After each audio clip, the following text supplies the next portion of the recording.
ubuyobozi bw'ishuri rya Shalom Nursery School riherereye i Rubavu mu Gisa hafi yo kuri Arete bunejejwe no kumenyesha ababyeyi bose bifuza kuharerera ko buri kwandika abana mu myaka ikurikira.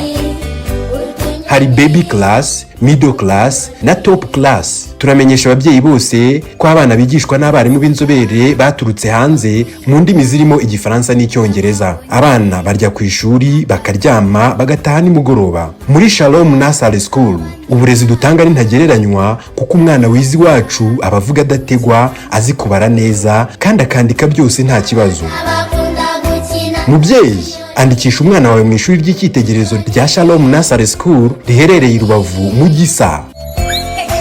Mudusanga ishuri rikorera cyangwa muduhamagare kuri 0788 89 59 Nibyo, umwana wawe akwiye kwiga heza kandi neza kuko azabungira akamaro. Nanjye nguhitiyemo Shalom Nursery School.